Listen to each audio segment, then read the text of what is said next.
여러분 안녕하십니까? 화요일 아침 여수 MBC 뉴스투데이입니다. 지난 주말 여수의 한 주민센터에서 만취한 민원인이 흉기를 들고 난동을 벌이는 사건이 발생했습니다. 공무원들이 여러 명 다칠 수 있는 아찔한 상황이었는데요. 공무원 한 명이 대담하게 민원인을 제압했습니다. 강서영 기자입니다.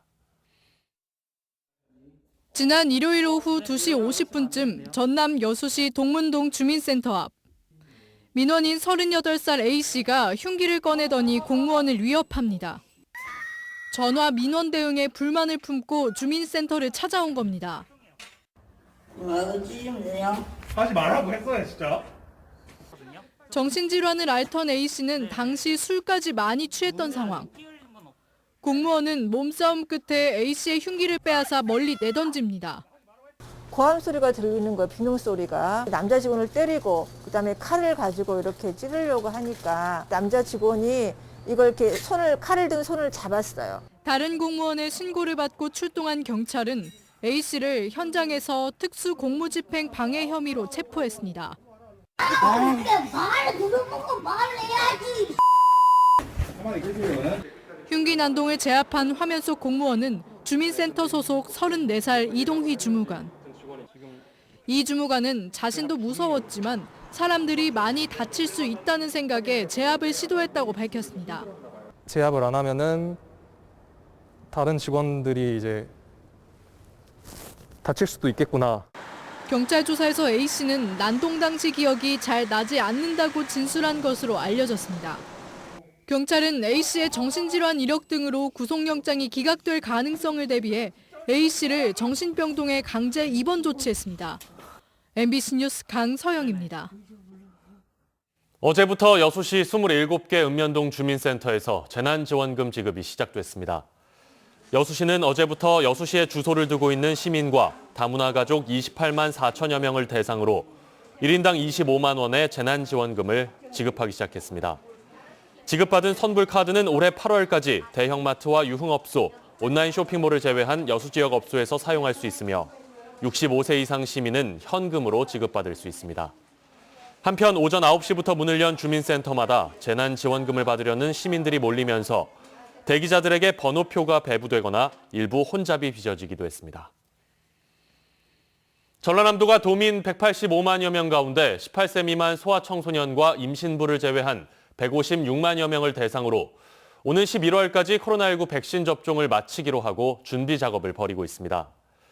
전남도는 도내 22개 시군에 설치될 예방접종센터에 의료진 550여 명이 필요할 것으로 보고 공중보건의와 소방본부 간호인력, 전남간호사회 유휴간호사 등을 투입할 예정입니다. 지난해 여순 사건의 진실규명을 위한 특별법에 연내 제정이 불발되면서 많은 아쉬움을 남겼습니다. 피해자와 유족들은 하루가 급하지만 올해 들어서도 큰 진전은 없는 상태인데요. 임시국회가 막을 올린 어제 광주 전남 지역 정치인들이 한 목소리로 특별법 제정을 촉구했습니다. 문영철 기자입니다. 2월 임시국회 첫날 광주 전남 지역 정치인들이 기자회견장에 섰습니다. 이들은 여순 사건의 진실규명을 위한 유일한 해법은 특별법 제정이라며 국회 차원의 관심과 참여를 촉구했습니다. 지난 20년의 과거처럼 자동 폐기되어서는 안 됩니다. 이는 국회의 직무유기로 유가족의 가슴과 역사에 새겨질 것이기 때문입니다. 가슴에 한을 안고 살면서 지금까지 버텨왔습니다. 이제 더 이상 과거에 매달리지 않고 미래를 향해서 우리 지역사회가 나아갈 수 있게 되기를. 행정안전위원회 법안심사 소위에 회부된 여순 사건 특별법안은 지난달 입법 공청회까지 마친 상황. 하지만 코로나19 후속 대책 등 다른 이슈에 밀려 이번 임시국회에서 논의될 수 있을지 불투명합니다.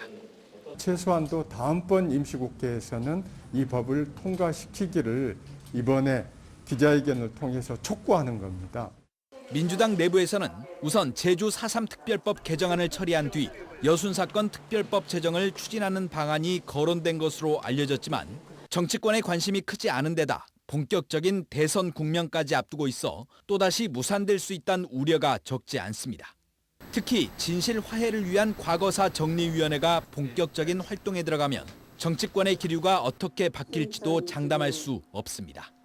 3월 달에 심사가 되지 않으면은 그쪽에 힘이 실어질 것이 아닌가. 그렇다면은 여순 사건 특별법의 통과는 상당히 어려운 국면을. 한편 지역 시민단체와 지자체, 시의회는 국회 일정에 맞춰 특별법 제정의 필요성을 알리는 홍보 활동을 진행할 예정입니다. MBC 뉴스 문형철입니다. 2월 임시국회가 어제 시작됐습니다. 국립아시아문화전당 운영과 한전공대 설립 등 광주 전남 현안 법안들이 이번 회기에는 통과될지 주목되는데요. 여야는 개원 첫날부터 충돌했습니다. 이계상 기자의 보도입니다. 아시아 문화 중심 도시 조성에 관한 특별법은 2월 임시국회 때 처리해야 할 광주 전남 법안 가운데 가장 시급한 안건입니다. 기존 법안이 지난해 말로 시효가 만료됨에 따라서 국립아시아문화전당과 아시아문화원의 운영상 혼선이 거듭되고 있기 때문입니다. 아특법 개정안은 소관 상임위인 문화체육관광위원회를 통과해서 법사위와 본회의만 남겨두고 있습니다. 원내 다수당인 민주당은 이번 회기에 처리해야 할 주요 법안으로 지정해서 아특법 본회의 통과를 준비하고 있습니다. 야당이 반대는 하겠지만은 더 이상 미뤄져서는 안 된다는 그 절박함을 우리 당 지도부도 다 알고 있기 때문에 이번에는 어쨌든 통과시키려고 그렇게 노력을 하고 있습니다. 내년 3월 개교 목표가 정해진 한국에너지공과대학 관련 법안은 2월 임시국회 처리가 불투명한 상황입니다. 학생 선발 일정 등을 감안하면 늦어도 3월까지 법안이 통과돼야 하지만 해당 법안은 상임위원회 법안 소위 문턱조차 넘지 못해서 민주당은 이번 회기에 상임위 통과를 목표로 정했습니다. 개교 일정이 정해져 있기 때문에 이 법안의 이 통과 일정도 목표를 가지고 노력하고 있습니다. 우선 2월 임시국회에서 상임위 통과를 관철시킬 수 있도록 그렇게 노력하겠습니다.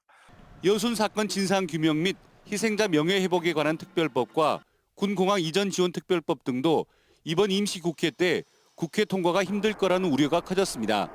특히 북한 원전 추진 의혹에 따른 부품 공장 논란 등으로 여야가 극심한 대치 국면을 이어가고 서울과 부산 재보궐선거로 정치권에 관심이 쏠릴 경우 광주 전남의 핵심 법안은 뒷전으로 밀리는 것 아니냐는 걱정이 커지고 있습니다.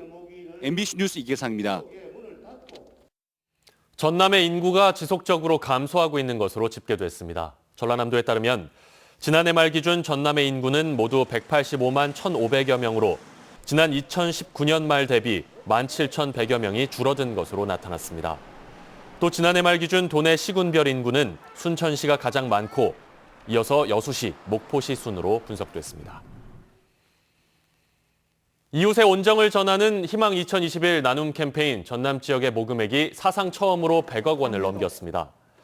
사회복지공동모금회에 따르면 지난 29일 기준 희망 2021 나눔 캠페인 전남 지역의 모금액은 102억 7,700여만 원으로 목표 모금액 79억 원을 크게 웃돌았습니다. 이에 따라 목표액의 1%가 모일 때마다 1도씩 올라가는 사랑의 온도탑은 130.1도를 가리키고 있습니다.